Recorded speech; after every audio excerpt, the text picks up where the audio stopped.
Hello guys, आज हम देखेंगे आर डी शर्मा के बुक से एक्सरसाइज 4.3 का क्वेश्चन नंबर 11। यह क्लास 10 का सिलेबस है। इसमें आप देख रहे होंगे हमें एक इक्वेशन दिया है जिसको हमें फैक्टराइजेशन मेथड से सॉल्व करना है। क्लियर है? आप देख रहे होंगे यह एक क्वेश्चन जो है वो आपके क्वेश्चन पेपर 2015 के सन में आया हुआ है। अच्छा, आप यहाँ देख रहे हैं x is not equal to 3 -3 दिया हुआ है। इसका क्या मतलब होता है ये देखते हैं। अगर हम इस इक्वेशन में x इक्वल टू -3 रखें, देखिए इसमें रखेंगे तो कोई दिक्कत नहीं है, लेकिन अगर इसमें रखें हम -3 तो देखिए -3 अपॉन -3 +3 डिनोमिनेटर में देखिए क्या आ गया है, 0। अगर डिनोमिनेटर में 0 आ जाता है तो ये क्या कहलाता है, अनडिफाइंड। मतलब ये जो नंबर इसको अब हम डिफाइन नहीं कर सकते, ये एग्जिस्ट ही नहीं करता है जिसको हम डिफाइन कर सकें। इसी तरह से इस इक्वेशन में अगर हम प्लस का 3 रखें, इसमें हम -3 रखे थे, इसमें +3 रखते हैं, देखिए फिर से डिनोमिनेटर में क्या आ गया, 0 आ गया। और 0 आने का मतलब है डिनोमिनेटर में कि ये अनडिफाइंड। न्यूमरेटर में 0 आ सकता है, लेकिन अगर डिनोमिनेटर में 0 आ गया तो ये अनडिफाइंड हो जाएगा। इसीलिए कहा गया है कि x की वैल्यू 3 और -3 नहीं हो सकती। क्यों? क्योंकि अगर हम ये वैल्यू होगी तो ये इक्वेशन जो है वो क्या हो जाएगा, आपका अनडिफाइंड हो जाएगा। क्लियर है? आई होप आप लोग को समझ में आया होगा कि ये क्यों दिया गया है। अब इक्वेशन देखते हैं क्या कह रहा है। x -3 अपॉन x +3 माइनस का x +3 अपॉन में x -3 इक्वल टू 48/7 दिया हुआ है। ठीक है, अब यहाँ एलसीएम क्या लेंगे, हमें पता है दोनों का मल्टीप्लाई ले लेंगे हम। x +3 है तो x -3 का इससे मल्टीप्लाई होगा तो क्या होगा, x -3 का होल स्क्वायर और माइनस x +3 का होल स्क्वायर हो जाएगा। ये आई थिंक आपको अच्छे से समझ में आ रहा होगा।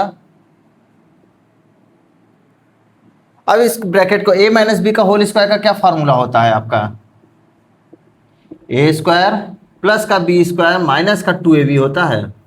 b स्क्वायर प्लस होता है, ये ध्यान दीजिएगा, अक्सर बच्चे यहाँ भी माइनस लगा देते हैं।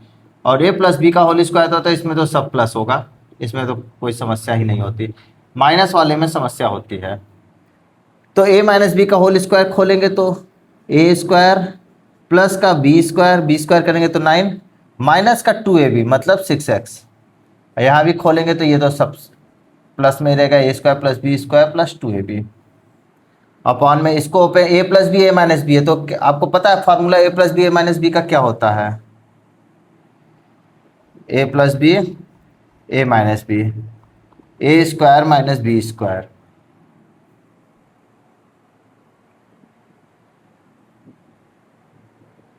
ठीक है, तो हम direct a square minus b square लिख सकते हैं। तो क्या हो जाएगा, ये ax स्क्वायर माइनस का 9, 3 का स्क्वायर करेंगे तो 9 आ जाएगा। ठीक है, तो हम ब्रैकेट खोलते हैं, देखते हैं क्या मिलता है हमें। ओह सॉरी, इक्वल टू 48/7, ये तो लिखा ही नहीं हमने, पूरा क्वेश्चन ही गलत हो जाएगा। अब x square plus 9 minus 6x। अब माइनस का हमें पता है, जब माइनस का ब्रैकेट के अंदर मल्टीप्लाई करते हैं तो क्या होता है, पूरा साइंस चेंज हो जाता है। मतलब प्लस का माइनस में हो जाएगा, देखिए प्लस है ये तो माइनस हो जाएगा, ये प्लस है तो माइनस, ये भी प्लस है तो माइनस, मतलब सब माइनस में हो जाएंगे। अपॉन में x square minus 9 equal to 48/7। देखिए ये दोनों का कैंसिल आउट हो जाएगा, तो एक 2 प्लस में 2 माइनस में, ये 6 क्या हो जाएगा, माइनस का 12x अपॉन में x square minus 9 equal to 48/7। अब देखिए यहाँ जब कट रहा हो ना, सबसे पहले काट के हटा दिया करिए। 12 × 36 बाचों का 48, क्रॉस मल्टीप्लाई करेंगे तो माइनस का 7x equal to 4x square minus का 4 9 जा 36। इसको उधर ले जाते हैं,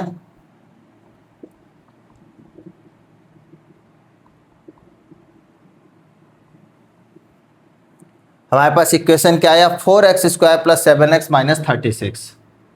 ठीक है, क्लियर है? अब हमें पता है कि हमें इन दोनों का मल्टीप्लाई को या तो ऐड करके या तो सब्ट्रैक्ट करके 7 लाना है। क्लियर है? मतलब हम पहले 4 का 36 में मल्टीप्लाई करेंगे, फिर इसका प्राइम फैक्टराइजेशन करेंगे, तो 4 का क्या हो जाएगा 2 × 2 और इसका क्या हो जाएगा, देखिए इसी तरह डायरेक्ट कर दिया करिए, 4 9 जा 36, 4 9 36, 4 का क्या होता है 2 × 2 और 9 का 3 × 3। हो गया प्राइम फैक्टराइजेशन। अब हमें देखिए यहाँ पे 7, आप देख रहे होगा एक्स स्क्वायर का क्या साइन है, प्लस और यहाँ माइनस, दोनों का मल्टीप्लाई करेंगे अगर तो क्या आ रहा है माइनस। हमें पता है जब माइनस आता है तो सब्ट्रैक्ट करते हैं हम लोग, मतलब यहाँ से 2 फैक्टर ऐसा उठाएंगे जिनको सब्ट्रैक्ट करके 7 लाना है हमें। ठीक है, तो हम उठाते हैं, पहले 2 लेते हैं, ये कितना बच गया, ठीक है, ये हो गया 72। क्या सब्ट्रैक्ट करने पे 7 आएगा, नहीं। अब अगला उठाते हैं, 2 2 जा 4, ये 36, क्या सब्ट्रैक्ट करने पर 7 आएगा, नहीं। अब नेक्स्ट उठाएंगे 8 और 3 3 जा 9, 9 2 जा 18, ठीक है, 8 और अच्छा 18, 18, क्या सब्ट्रैक्ट करने पर 7 आएगा, नहीं। अब 2 2 जा 4, 2 जा 8, 2 जा 16 और 9, क्या सब्ट्रैक्ट करने पर 7 आएगा, यस। 16 में से 9 सब्ट्रैक्ट करेंगे तो 7 आएगा आपका। क्लियर है, इसका मतलब आपके पास 2 फैक्टर हो गए, एक 16 एक 9। ठीक है, तो हम 4x स्क्वायर प्लस का 16x माइनस का 9x माइनस का 36 इक्वल्स टू 0। आपको समझ में आया कि 16 और 9 कैसे आया। देखिए स्टेप बाय स्टेप हम देख रहे हैं। शुरुआत जब छोटा नंबर होता है तब तो नहीं समस्या आती है, लेकिन जब बड़ा नंबर होता है तब इसको इस तरह से पैटर्न से आप करेंगे तो इजीली वे में आपका सॉल्व हो जाएगा।